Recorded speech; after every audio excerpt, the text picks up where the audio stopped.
Hey there, thanks for tuning into Duckbricks. I'm Chris, and welcome to a brand new episode of Bionicle Fanon Reviews, the show where I review fan-created, canonized, or non-canonized Bionicle models and contest winners, which is going to be the topic of today's video.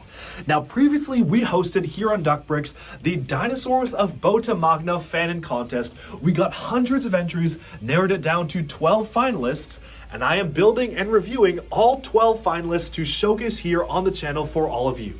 And so today we will be taking a look at one of the finalists from the top 12 category of the large category of the Bionicle Dinosaurs of Bota Magna. I can't wait to get into this because there were so many incredible, unique custom LEGO creations. And so without further ado, let's jump right in to the review.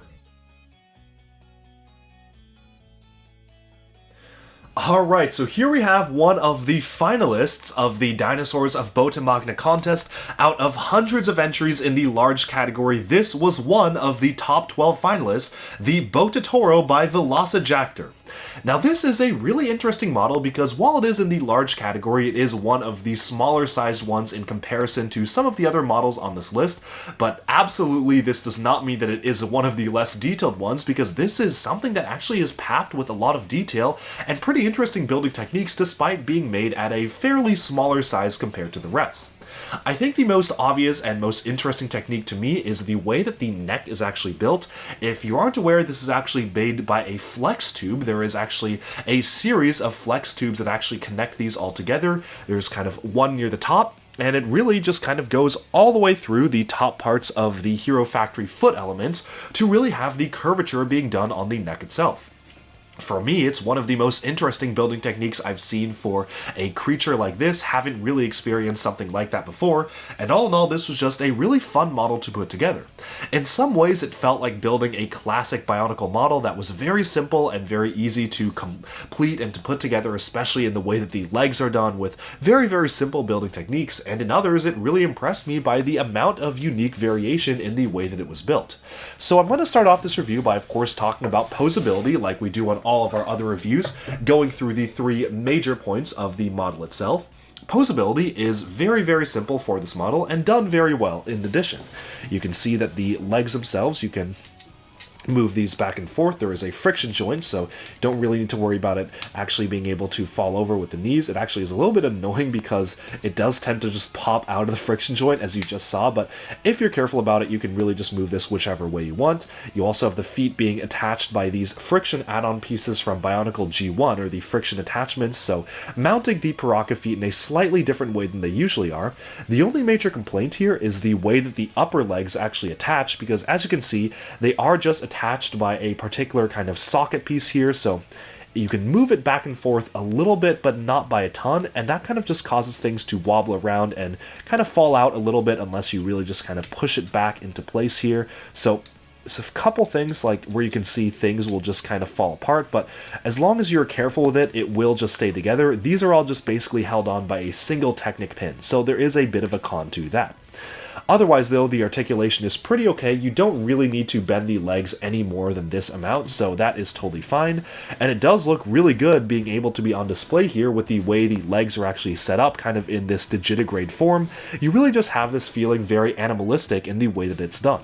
The arms themselves can also be moved around. You actually have the two arms being able to be articulated here. Nothing too crazy going on. You've also got the ability to bend the fingers, of course, so that is a really nice addition. Now, the only con to the articulation on the arms is that this is not really attached in super securely. It does wobble quite a lot, so if you want to move the arms around, you will have a little bit of wobble where it's clear that this isn't actually really attached other than an axle just going right through it. Not the biggest of deals when it is just a kind of thing to be photographed, but when you actually are playing with it, it is kind of annoying to have this just keep on wobbling around, although of course it's not that big of a deal, and actually a lot of official Bionicle sets had that same problem. Now, the head itself is easily my favorite part about this model, and I can see why this was a finalist because there was just a lot of effort put into the head and actually making it work. Now, of course, you do have a little bit of flex in the way the neck is done. It won't hold this position, but you do have some flex in terms of playing with it and moving it around with the, obviously, flex tube being in there. So this is actually really cool. I love the way that you can actually kind of have the neck feel like it's looking around when you actually have the head bending in different ways, which I think is very nice and interesting. Obviously, the head itself is just mounted on one piece. Unfortunately, the jaw cannot open and close. You can, I guess, kind of wiggle it around, but this isn't really meant to open and close. It is just kind of a standard jaw, which you can see there. Not a huge deal because you don't really need to have the jaw be opening and closing in the first place, but it is something I figured I would mention. Lastly, in terms of posability, you have the tail, which is a little bit restricted by the tube here. The tube does add some nice detailing, but it also means you can't really bend the tail too much over, or else you're going to potentially risk pulling the tube out. However, actually, the more I bend it over, it's not actually that bad because this rotates, this is on a ball joint, and the overall connections are pretty strong, so maybe it's not that big of a complaint as I initially thought it would be. The tail itself is fully armored up, which you can see right here, and that actually does launch kind of a Zammersphere or Thornax launcher at the back there, which obviously ties into the 2009 aesthetic of this model. And of course, you do have full symmetry on both sides, so you do kind of have just an empty ball joint here. Personally, I don't know if I would have preferred having two different hoses on these sides. I think the one is actually a little bit more interesting when it comes to asymmetry, but I definitely can see people just kind of wondering why that other ball joint is purposefully sticking out there without being attached to anything. Moving on from that, we can now talk about the overall building techniques of this model, and this is an interesting one, because obviously the most impressive building techniques to me are the way that the neck is mounted. This is such a creative usage of flex tubes and usage of the foot elements. I've never seen this been done before, so that is super cool. I also really appreciate the way that the head is constructed in terms of having the Hordika Matal mask being on the top here versus the jaw on the bottom. But then of course you get to down here, you have some great usages of Matal's Kanohi Mahiki being used down here from his Metru form to really form the shaping here, which I think is fantastic. But then on the other hand, you have just some kind of awkward parts of it, where this just feels kind of wobbly to me in the way that it's set up. Everything does feel like it is on the verge of falling apart, and it's not. Everything is, for the most part, held on fairly well, other than the way that this is only mounted with one pin, but it does kind of tend to feel a little bit flimsy to me in terms of the construction of the build. It's not at risk of falling apart like many of the other mocks, it's just something I figured I would mention. And then moving on to the building techniques being used for the legs, they're almost way too simple compared to the way that the rest of the body is constructed. Obviously though, it is a Bionicle model, you don't need to necessarily make things over complex. It does feel a little bit strange though to transition from really interesting building techniques for the torso and all that, and then just kind of go on to using standard Vaki limbs and the standard Avmatoran limbs for the bottom legs here. Maybe there could have been just a little bit more detail to make this congruent with the rest of the build. Although that being said, obviously it is Bionicle, the pieces were made to look more complex than they actually are, so I'm not too fussed about it. It isn't really that big of a problem, just figured I would mention it as kind of a strange thing in terms of building it. The legs just kind of snap together, and then you have so much crazy different angles and construction and technic pieces and stuff working in conjunction with each other for the torso itself. Moving on to overall aesthetics, I cannot complain about the aesthetics of this model. I personally think this is one of the best looking dinosaur builds out there for the contest.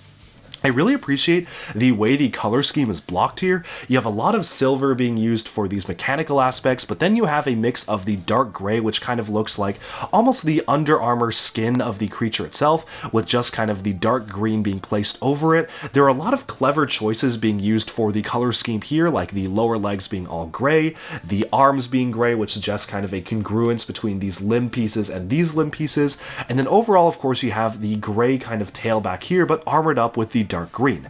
And all in all, I just really think that this is a very cohesive model when it comes to color scheme and aesthetics. It kind of looks like a Bionicle Raptor, especially when scaled next to other characters. And speaking of, I think it's time to talk about believability in universe. So for that, I've brought alongside a couple of representative samples from the Bionicle world. We have Akar, a Glatorian here, and they scale quite nicely next to each other. And we also have Ranu, one of the Agori here, where you can see he is kind of very nicely scaled around this creature, and to me, this scale of model is one of the perfect ones to me to fit into the world of Bionicle. Obviously, the Rock Steeds and Pharaoh and Skirmix were a little bit larger, kind of going up to here, just above their heads, but this feels like something that absolutely feels like it is a part of the Bota Magna world, and scales really well next to some of the other Bionicle characters. While some of the other builds in the dinosaur contest are really massive and just tower over the characters themselves, this is a one that kind of fits really well and nicely into the overall kind of feel of the builds themselves, and I really do appreciate how well it scales next to the characters. I can very easily see this being something that can be ridden by a gory, so let's say for example we want to make Ranu riding his back here. Let's see if we can get this posed up nicely here, and I mean, yeah, that works pretty well, actually. You can have him be seated around the neck, kind of clutching here. Look at how well that works. That is a really cool thing to do. You can actually have this being ridden by one of the Agori, which I think is a really cool feature to have. Some of them are just too large where the rider actually just kind of looks comical on top of them, but this is almost like a mini version of the Pharaoh and Skirmish set where you have a dinosaur-like beast and an Agori riding it. So that is really cool. I really do like the way that these work well together with the other Bionicle characters, and now it's just making me want to make a pack of these or a herd of them because you can really see maybe the Agori riding them into battle if you wanted to do something like that. Overall, this is a really fun and creative model that absolutely, I think putting it next to the Bionicle models and sets has made me appreciate it even more. The congruence between having an Agori being able to ride it and having it be scaled nicely next to a Clitorian really absolutely helps it in my point, and I think with that it's time to kind of sum up the overall review of this particular model, the Bota Toro, starting off with posability.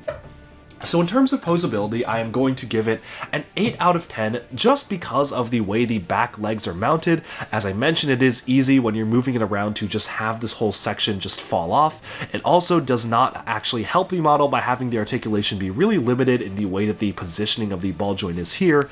But otherwise, I do quite like the way that the head sways back and forth in the movement. It doesn't stay in that way. If it did stay in that way, that would be really cool, but I don't know how they would have been able to do that. But overall, this is a really well done model in terms of the overall look and feel. The posability is really the only thing kind of lacking here in terms of it being just a little bit flimsy and not really doing anything too interesting. Moving on to the overall building techniques, I'm also going to give it an 8 out of 10. Very impressed with the overall design of the way that the feet pieces are stacked together. The torso is really cool in the way it's built, but then the legs are just super simple. The tail is also very simple. You have some weird asymmetry here with only one side kind of having this hose piece being added on, and of course the way that the back legs very easily come off in terms of this piece just falling off definitely does not help it in any regard in terms of that. Still, that being said, this is a really well done and well built model, and I am very impressed myself in terms of the way that this all came together.